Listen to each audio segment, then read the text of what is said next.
It's Mock Draft Monday. We're getting close to the NFL draft. Multiple trades in this one, and the Cleveland Browns run this thing when it comes to the NFL draft in Peacock Mock 2.1 on today's Peacock and Williamson.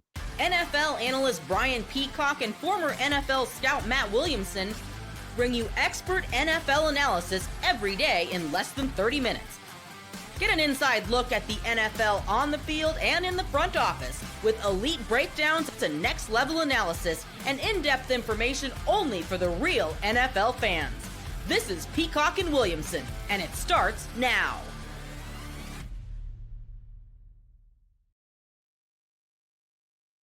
Welcome to the Peacock and Williamson NFL Show.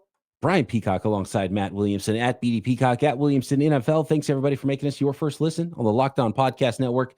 Your team every day. Love our everydayers. We appreciate you. If you're new to the program, welcome. Hang out with us every day, breaking down the entire NFL draft season right now. And it's going to get into training camp season and the regular season. And that's what we do here every day on the Locked On Podcast Network. You can subscribe on YouTube or anywhere you listen to your podcast. In today's episode of Peacock and Williamson is brought to you by Nissan and the all-new 2025 Nissan Armada. Stay tuned for the Armada Player of the Week later in the show.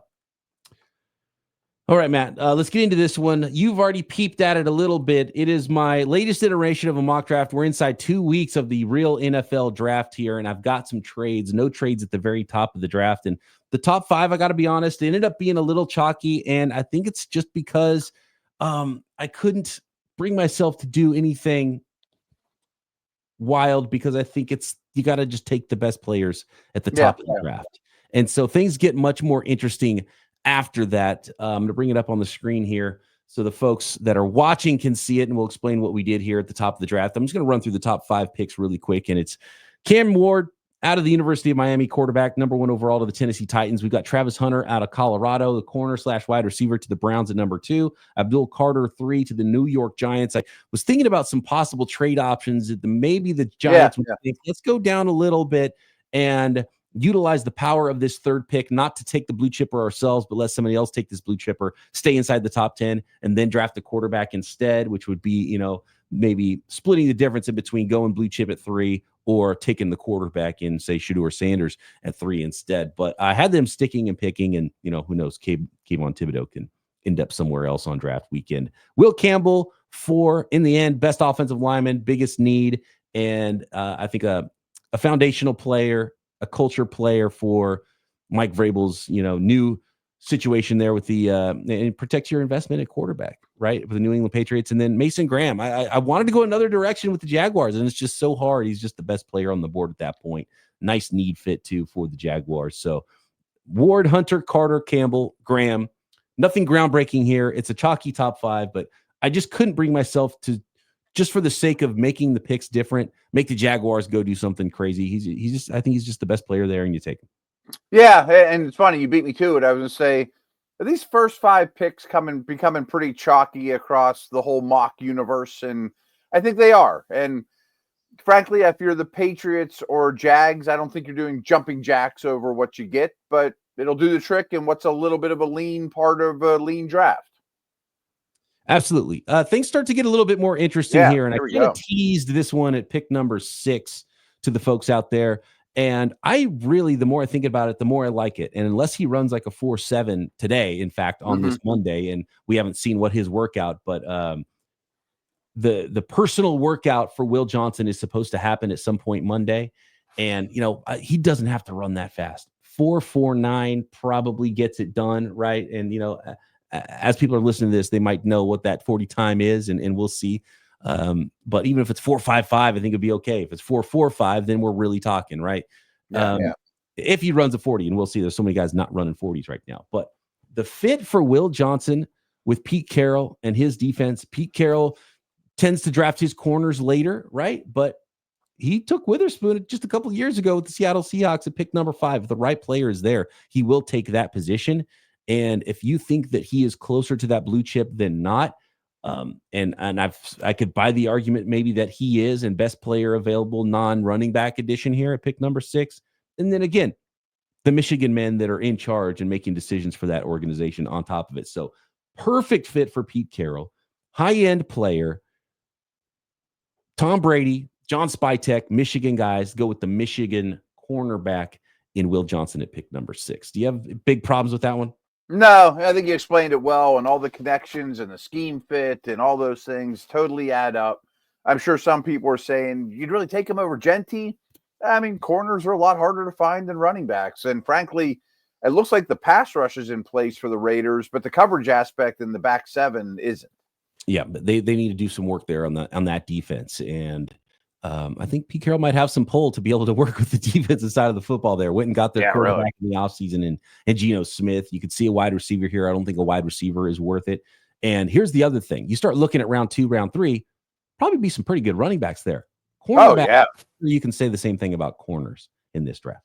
Yep. I mean, I could see what's the face? Their new offensive coordinator coming from Ohio State, ending up with Henderson or Keyshawn round 2. And that's exactly the direction I would go in this. And I kind of went a little bit further, and we can talk about some of those early second round picks. We might not have time today. Maybe tomorrow we can kind of dive into that too. We'll see how this one goes today. But I've got some ideas about how and why things went in the first round and how they would go at the beginning of the second round as well. And in fact, one team that does not select in the first round, we might have to talk about as well here. And we'll get to that momentarily. Armand Membu, number 7 to the New York Jets. Again, it's a little bit of a chalky one, but again, for me, it's like, okay, you start looking at prospects, Matt, and who's checking boxes in the lead up to this draft? You look at all the prospects out there. It's like, okay, there's a little character here. There's, this guy didn't work out. We don't even have a 40 time for this guy. Maybe the production wasn't there for this guy. And you look at Armand Membu and you're like, okay, big time player, big time talent, did all the workouts, nailed those, big time position, offensive tackle. And, back-to-back tackles might not be ideal for the New York Jets, but I think back-to-back tackles is great. They're hard to find, man. Yeah. I know the Pittsburgh Steelers just went back-to-back tackles in the first round, right? And so it's not easy to find, and there might not be a lot of really clean tackles after Armand Membu. So I went Membu 7 to the New York Jets. Yeah, I've given this pick a lot of thought lately, too, because I kind of feel like, and I regret my last mock, that if he's there at 7, I'm just taking him if I'm the Jets. I'm not fiddling with the tight ends or any of the pass catchers. And I know that area of their team is weak, but man, this guy is a really good prospect. And I think that's where you start to build the foundation of the team. And you start going, and the most accurate mock drafts, we get so, look, there's a lot of need baked into all these picks that I'm making. Of course. It just makes it easier. And some teams you pick for need more than others. But you just did a mock draft and took the teams out, said who are the best players in the draft, listed them in a row, you'd probably have a closer mock draft of what's actually going to happen, especially at the top, than especially the top, right? Than if you're just needed with your mock draft picks. In most years, not every time, but in most years, that would be the case. And so that's kind of where I'm at with this one, with guys who are checking boxes versus guys who are not. And now we've got Vera Tucker, Tippmann, like all of a sudden you might have a big timeline, Big shakeup here. And what happened here? The Cleveland Browns coming all the way up from pick number 33, and apologize to the viewers on YouTube. Going to cover up Matt's face a little bit because that's he's just my better half, Yeah. And Shedeur Sanders, quarterback out of Colorado, going to the Cleveland Browns, who move up with the Carolina Panthers. The Panthers move all the way out of round 1 to pick 33, and this is going to be a big trade. It's going to be a future for one of those extra third round picks, probably that the Cleveland Browns have in this draft, and maybe that's at minimum. But the Browns have firepower. Yeah, they have the firepower. They have the need. They have the urgency to go get themselves a quarterback this year, and it's Shedeur Sanders at pick 8 to the Cleveland Browns, who get in front of the New Orleans Saints here at pick number 9. And I just think this is a pick that there could be a lot of action here at pick 8, because the Panthers are a team I could see them wanting to go up to 3. That was one of the ideas I had of going up with the Giants to go Abdul Carter there. They could go down, getting in front of the Saints, who clearly have a quarterback need. I don't think the Saints need is, I think if you were a team, you would be nervous that the Saints would take a quarterback clearly at 9. Right. But I don't think the plan for the Saints should change with the news of Derek Carr's injury. Probably not, but they might not see it that way because they're such a live for today team that if it's Carr versus Rattler and you're only caring about winning this year, maybe Sanders even becomes more attractive. But I think this is going to be a real priority for the Browns. If they get Hunter and can land Sanders and Hunter together, you talk about lighting the fan base ablaze. That would be great. If you're the Panthers, I hadn't thought about them trading out, but Bryce Young has another year. but what if he falls on his face? You get all those first round picks, and you might be back in the quarterback market. Who knows? I don't think that's how it'll go, but maybe. Yeah, and just seeing how things went for them, be on the other side of that trade where you utilize another team's, value of quarterback, against them, and for you to add a bunch of picks. And by the way, we're not. It'll be a good haul. It's not the end of what we're going to hear from the Carolina Panthers on today's show. Oh, tease. Pick number 9. So here's where things get very interesting. Another reason why pick 8 is I think a place is because if you're the Panthers, you might think, gosh, we don't have that different of a grade on an edge rusher. We would draft at 8 versus even 33, right? Mm-hmm. And then get all so that many good ones, yeah. Right. And I start looking at the edge rushers, and I start looking at the defensive tackles and how deep this defensive line class is, Matt. And we'll get to this pick next of Shamar Stewart to the New Orleans Saints. We talked about pick 10 through 33, 34, 35 upcoming. But I do think that the players that worked out, the players that make GMs feel comfortable and that give you that hope for something big is going to be really important and a theme for me in this mock draft. And I think it's going to be a theme for the real draft as well. And I think it's why defensive ends might start to run a little bit earlier and even ahead of potentially some defensive tackles, and specifically which defensive ends, Shamar Stewart included, why they are going ahead of some other guys next. Today's episode of Peacock and Williamson brought to you by Amazon Fire TV. Did you know your Amazon Fire TV is also an Xbox? Yeah, turn any TV into your gaming and entertainment hub with Fire TV Stick 4K devices. No console required. Just grab your paired controller, subscribe or sign in to Xbox Game Pass Ultimate with EA Play included, and you're ready to play. Diving into hundreds of premium titles. EA Sports College Football 25, Call of Duty Black Ops 6, and Avowed, as easily as you stream your favorite TV shows. It's gaming made simple, and it's all on your Fire TV. Talking about your favorite shows as well. 4K streaming. Watch over 1.5 million movies and TV episodes from your favorite subscriptions like Netflix, Prime Video, Disney Plus, Max, and more.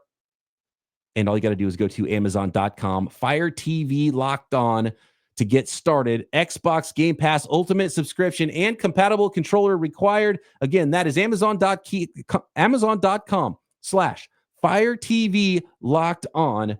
Available on select devices, including Fire TV Stick 4K 2nd Gen, Fire TV Stick 4K Max 1st and 2nd Gen, and Fire TV Cube 3rd generation. That is Amazon.com/Fire TV Locked On.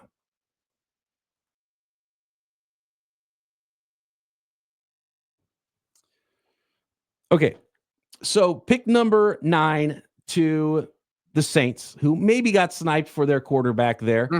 Pick number 8, but they got Shamar Stewart, defensive end out of Texas A&M. I know 1.5 sacks. I'll get to that in a second. At pick number 9, Ashton Jeanty. Again, semi chalky, but I think for the Browns, for the Bears, they sit back and say, okay, we kind of have an idea. We're going to go Membo. We're going to go defensive end. We're going to go defensive tackle, or we're going to go Jeanty, and we'll let the other teams in front of us decide what we're going to do there. That's kind of I think they'd be pretty happy taking him at that.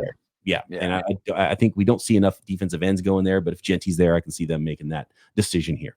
And then you look at the second round. If they say, oh, there's going to be a running back in the second round, we just talked about, maybe some of those teams at the top second round might draft those running backs right in front of you if you're the Bears. Although they do have those 2 early second round picks, so they could maneuver if they want as well.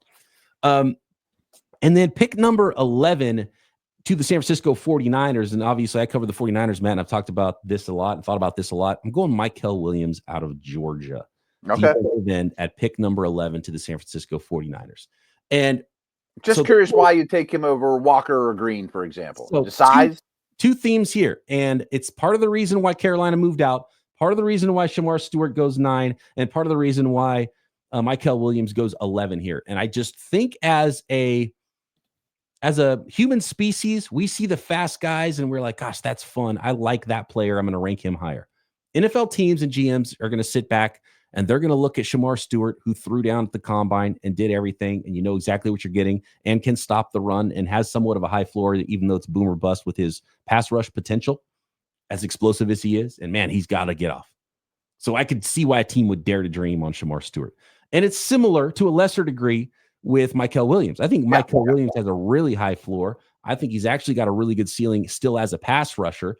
He's been a good pass rusher. He was used a little bit more inside. I think he's a pure defensive end. And again, for these teams that run a scheme with a 4-down defensive line, I think the bigger defensive ends are going to go higher than we expect. And guys like James Pierce and Mike Green and Jalen Walker just might not be great fits. And so I think we're just kind of underrating how high the prototype defensive ends will go in this draft. Yeah, it's hard to defend the run in nickel and dime with just a 4-man front with 2 linebackers behind it and against Derrick Henry, you know? You're going to draft James Pierce, 245 pounds, and be like, cool, here we go. First down. Go ahead. Defensive fight with right tackles and battle Havenstein and guys like that in the division. And McVay just runs it at you over and over and over, you know? Ezeraku, and like I like all those prospects, but I think they're a fit for very specific defenses potentially. And I think we're underrating how high someone like a prototype Michael Williams or a Shamar Stewart could go. I understand that theme and I like it. Yeah. And they have a high floor and they have a high ceiling as well. Right. I don't think it's a slam dunk that someone that's just faster is going to have more sacks in their career or per season than someone like Michael Williams, right? I think there's 30 pounds heavier, 20 pounds heavier. Yeah, exactly. Yeah. And you actually get to 3rd and 8 because you have a defensive end that can stop the run and set the edge for you. So that's Michael Williams, and that's my thing on the defensive ends and the defensive linemen, and we're going to have a run on defensive linemen, so we can talk a lot more about them. We got Ted McMillan going 12 to the Arizona, or from out of Arizona going to the Dallas Cowboys. Yeah. And I just have a feeling that Ted McMillan, he might drop from what we talked about with him being the 4th pick in the draft potentially, but I just, in the end, he's just too talented. And I think he's a really good fit across from CeeDee Lamb. And it just feels like a Dallas Cowboys selection here at number 12 with Ted McMillan. Then I got Kelvin Banks Jr., offensive tackle out of the University of Texas, going to the Miami Dolphins at 13. Tyler Warren, 14 to the Indianapolis Colts. And then Jalen Walker going here, 15 to the Falcons. I think I just like the fit better at 15. I just can't put Jalen Walker in the top 10 right now. I get it. And it wouldn't shock me if this next week or two, that 12, 13, 14 pick you have also becomes pretty chalky across the internet. And we just talked about big DNs versus little DNs, but Atlanta hasn't had a pass rush in our lifetime. Just give me the best guy that can get after the quarterback for them. Even if it's only spot duty, Yeah, and so that I just feel a lot more comfortable with Jalen Walker there than I do in the top 10, just because it really depends on how you're going to use him, and I can see the Falcons utilizing him in a way that would maximize his talent versus some other teams. And teams just can't put him to a 4-3 team at an end or at offensive or at off-ball linebacker either. Jalen Walker. Right. I mean, you don't take him as an off-ball linebacker early if that's the plan, right? And I get you like him as a prospect, but he does not fit with a traditional 4-3 team in either role, in my opinion. I tend to agree. Yep. Pick 16, we got Mike Green out of Marshall. Again, we're seeing a run. This is going to be a big run on defensive linemen, and I think the ends are going to go maybe a little early than the defensive tackles because I think tackle is so deep. If there's a tie, it's going to get broken by the end going first. And at pick 16 here, it's hard for me again with Mike Green. I think he's the best, potentially second best pass rusher in this draft. There's some off-field stuff, so back half of the first round is where I see him going, and who knows? He's someone that could be off teams' boards or teams could really like him. Definitely need some pass rush here for the Arizona Cardinals, and I like the fit there. We got Walter Nolan going 17 to the Bengals. Jihad Campbell, linebacker out of Alabama, 18 to the Seattle Seahawks. Jahdae Barron, DB, put him anywhere. For that Texas, out of Texas for the Tampa Bay Buccaneers there at pick 19. And this has become a chalky pick. And again, I wanted to move up for Genty, but it's like in this day and age, even if you like running backs and you're willing to draft one in the first round, are you going to trade up for a running back? I don't think where I was at 2.1. I was looking at some trades and I was like, man, you know what? I'll just go Hampton at 20. I can't make them trade up for Genty. It costs too much for a running back. Can't do it. Yeah. And it's a nice consolation prize just to stick and pick and get that guy every down type of back. Still have all your picks. I like it. And then, and that run on defensive guys there a little bit earlier, I just think the needs and values really start to fit at this portion of the draft for those specific players in those specific schemes. And especially I'm actually surprised we don't see this. Seattle's the one I would kind of bring up. Like, I think their offense needs so much work, but one more playmaker on D, considering who their head coach is, it's versatile in a Ravens-like manner, adds up, Yeah, he just fits what I think he wants to do there and what they want to do there with that Seattle Seahawks defense. So that is 20 picks in. Next, Matt, we'll get to the rest of round 1, picks 21 through 32, and talk a little bit about the top of round 2 as well. And yeah, there's another trade coming. We're going to continue to shake things up here in Peacock Mock 2.1 next.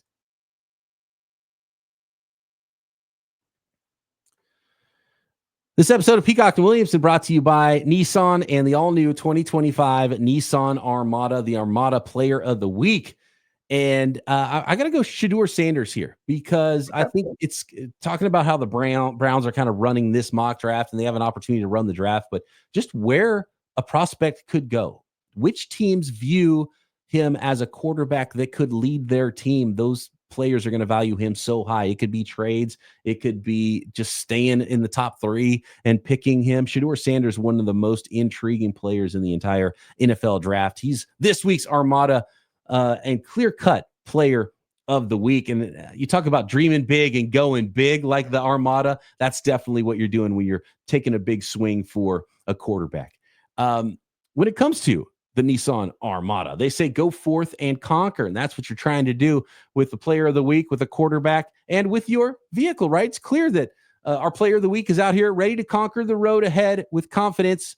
A lot of confidence in the Sanders family, just like you can in the all-new Nissan Armada or any of their outstanding vehicles like the Nissan Rogue, Nissan Pathfinder, and go find your next big adventure and shop NissanUSA.com.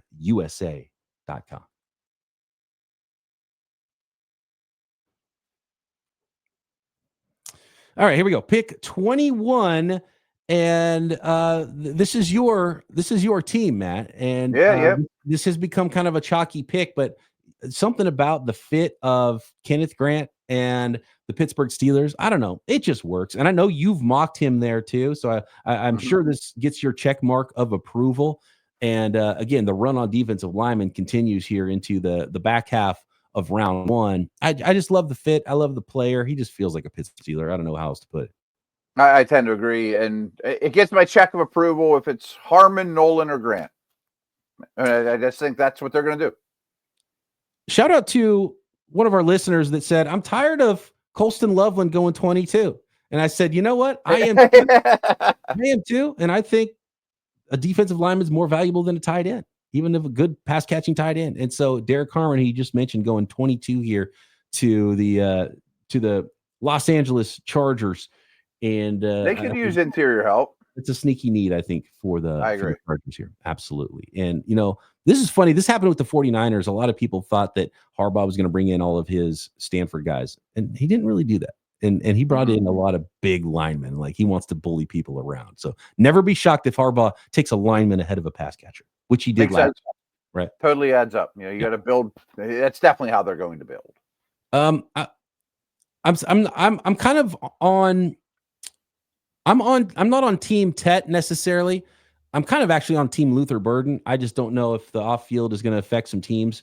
Matthew Golden, obviously, the 4.29 at the combine, and his stock went really high. I think we kind of see what happens where, like, you get that big stock bump, and sort of Tet McMillan and Matthew Golden is similar to Will Campbell and Armand Membo, where it's like, the tape grade guys are getting mocked higher, and then all of a sudden you go to the combine, you come out of it, and you're like, oh, maybe this other guy should go higher. And then in the end, it's kind of a roller coaster. It comes back down a little bit, and Matthew Golden helped himself. First round guy. I'm not quite buying the hype of him being the number 1 receiver or going as high as some people have him, but I like him here at 23 to the Green Bay Packers. Yeah, an explosive player. He doesn't play like he times, but he is still fast. And Watson's their field stretcher. It looks like he's going to be out for a while. So, yeah, this adds up, especially with the edge guys falling quickly, Yeah, and so that's the thing is there wasn't a lot of defensive line. I kind of want to go defensive line. Big guys that they like. There wasn't a lot of them that fell that I felt was a really nice fit here for the Green Bay Packers. So the Packers fans get some fun in this mock. I don't know how realistic it is because I really don't think that this is how they want to do things at wide receiver. And I don't blame them. I kind of like how they got things going with their second round, day 3, day 2 wide receiver group. Yeah, contrary to popular belief, it works pretty well. So that run on defensive lineman, the Panthers move back to 33, and they're like, yeah, we'll probably get one of our players. And they see this run on defensive lineman, and they say to themselves, you know what? I don't think we could just sit at 33 anymore, man. Everyone's got need. We got a lot of picks, linemen. So, all right, we did our thing. We got our extra future first-round pick. Now let's take some of that value we just got from moving down and give a little bit of it back, but still have 2 first-round picks next year. Go back up with the Minnesota Vikings. Vikings only have 4 picks in this draft. I think they would be game to move down. So the Panthers make their second trade in this mock draft, go up from 33 to 24 and draft James Pierce. I give the Vikings about a 40% chance of making this pick at 24, maybe lower. My 2 favorite teams to trade are the Panthers and the Vikings, and I got them to trade with each other in this mock. Okay. Josh Simmons, number 25, Ohio State. I think he's the best left tackle in this draft. Injury makes him fall down to 25, just really unknown player. And I think this is a place where he can kind of hang out and not necessarily have to play in week 1, even though they still do have a huge current and future, especially need at on the offensive line for the Houston Texans. At least they signed Robinson to be the left tackle for now, and you could bump him into guard if Simmons is ready. I think this is potentially franchise left tackle that you get at 25 because you get the discount, which is perfect. Moving on to pick number 26, we got Josh Connerly. So a little run on offensive tackles there, and that's pretty much the end of the clean offensive tackle prospects, and they're not even all that clean, to be honest with you, especially Simmons, and I could see those 2 being flopped with Connerly and Simmons here, back-to-back at pick 25 and 26. Nick Scorton, a player I really like, going at 27. I mean, that defensive line run continuing. I don't know if this is the most defensive lineman in a first-round mock, but it's got to be pretty cool. Heck of a lot. And I could even put a few more in here. But again, Nick Scorton over some other guys because he can get you to third down, but he can rush on third down as well. I really like Nick Scorton, and he might get into the second round, but if he does get the second round, he's not going to get very far, in my opinion. And to be honest with you, I get why teams would love, and that's kind of why I put Shamar Stewart, because I don't like Shamar Stewart all that much. But that's why I put him to the Saints, because the Saints, it seems like the type of player they like. They like that length and they like that athleticism. And I just never know what the Saints are going to do. But when you watch, and obviously I get why people would like Shamar Stewart, because he's a freak of nature. But when you watch Scorton at Texas A&M, and on the other side you have Shamar Stewart, and you watch them rush the quarterback, at the end of the play, like, go back and watch a few snaps, a pass rush snap. Scorton is turning and facing the quarterback at the end of the play. Shamar Stewart's just going in whatever direction he started at. So it's like they look like this at the end of the. If you're watching on YouTube, one of them's a good pass rusher, the other one's still a work in progress. Shamar Stewart's always like the play is next to him instead of in front of him in some way. Yeah. And Scorton has that physicality the Ravens would like too. Absolutely. And again, so we're out of defensive linemen. They could go in any of these other picks here, especially the edge guys. And that's kind of where I'm at with this 27. And like, man, all the big every down defensive linemen are kind of gone. There's a few more really good ones later, but I think that you're starting to look situationally with some of these smaller guys. And I just think the smaller pass rushers are going to slide a little bit compared to the every down ends. Tyler Booker, Alabama guard, going to the as good as the Lions offensive line is, when you look at this roster, they're really old. It is old. Decker's getting up there, and they lost Eitler, and right. It's time to replenish the strength. Yeah. Mm-hmm. So keep a strength of strength and just a little bit of youth added to that offensive line. Then I went back-to-back. Booker would also be considered pretty heavily by the Ravens too. Their guards are suspect, and they have that Bama connection too. So I think he goes right in this neighborhood. Again, you could flip those 2 picks too. Yeah, you could. Gordon being a nice fit too for the Bears in that case, or the Lions in that case. Back-to-back safeties here: Malachi Starks and Nick Emmanwori, which, to the chagrin, I thought for sure at pick 33 with the Vikings moving back is going to get them a nice little safety, but nope, they went here back-to-back for me. So the Vikings have to go a different direction at defensive back at pick number 33. So Malachi Starks out of Georgia going to, at 29, to the Washington Commanders, and then Nick Emmanwori, South Carolina safety, going to the Buffalo Bills at pick number 30. And again, this is another one of those where I have the original better tape evaluation player going ahead of the combine star player at his respective position. Only by one, though, in this back to back. And it is a need for both. McDermott had Hoyer and Hyde for almost a decade. I mean, they have not had that safety situation. I think a safety goes there pretty likely. And then I'll put the whole first round back up on the screen here for picks 31 and 32. And I absolutely hate this for the NFL with how this fell. There's almost no better fit on offense in this draft than Luther Burden for the Kansas City Chiefs, because a lot different what they have. Right. And with the way that people play the Chiefs, He is so good on the right now stuff, get the ball in his hands on the short stuff, but he's also really good tracking the ball and going deep. And I think that's what people are forgetting about Luther Burden. He's a complete wide receiver. I think he's a stud, and shame on the league if they let Luther Burden go to the Kansas City Chiefs. And if there's some off-field weirdness, you know what? You know who doesn't? They don't care. Andy Reid does not care at all about They don't care one bit. This is too perfect of a fit for him just to go crazy there, because he could be both a deep threat, and if you try to take away, two deep safeties and make him stay underneath, I mean, he's awesome there too. So love the fit here for Burden with the Chiefs. Hate it for the rest of the league. I even almost hate putting him in there. And I thought it was going to end up with like Harmon or one of the defensive linemen here in a similar fashion. They're pretty picked through to the Philadelphia Eagles. But you know who ended up sliding here was Colston Loveland, tight end out of Michigan, with the final pick in round 1. And I do think the Goddard trade conversation are pretty real. You got a lot of stars you need to pay. Nice third receiver, on this Eagles team. They're not going to let him slip past 32. I mean, and then he could end up being the number 2 real soon. A.J. Brown could be on the move at some point in the very near future, right? So pass catcher is something to look at. So future tight end, future big-time weapon in that offense in the passing game. So that is the end of round 1. And so just kind of continue on here into the top of the second round with the Minnesota Vikings, who moved out of round 1. I guess Maxwell Hairston, maybe. You kind of I was thinking a corner. Yeah, with the both safeties gone, I thought corner. If you feel good about Savone Ravel, but he just, he had the injury. That's a tough one. Yeah. He's a freak athlete, but so Hairston at least was healthy and was able to show you he's a freak athlete. So I'd probably go Hairston at 33 to the Minnesota Vikings. And I do want to put another stamp on this mock before we go, Matt.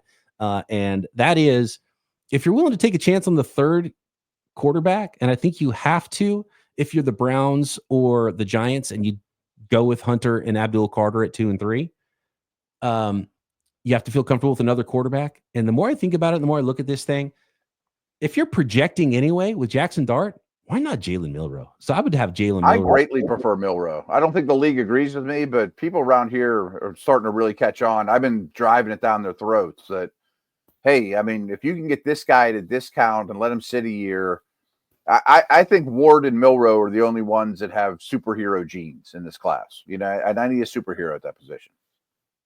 There you go. And then with you can plug in your Ohio State running back to the Raiders here in the second round as well. Your favorite quarterback, whether I'd put Milroe right now, but Milroe or Dart to the New York Giants, the top of round 2. I do think Dart will be a first rounder, but I don't agree with it. But yeah. I've seen this so many times. I've seen it so many times, Matt. Remember Connor Cook? Watch out for Connor Cook in the first round. yeah. Fourth round, right? And just disappears. So I'm not sold on that. I'm not sold on it. I don't see it with Dart, but I think the league disagrees. There we go. That is the latest mock draft from yours truly. Let us know what you think at BD Peacock, at Williamson NFL. Drop a comment on YouTube. Subscribe while you're there. Of course, you can find us on all of your audio podcast platforms. And Matt and I will be back tomorrow right here, Peacock and Williamson.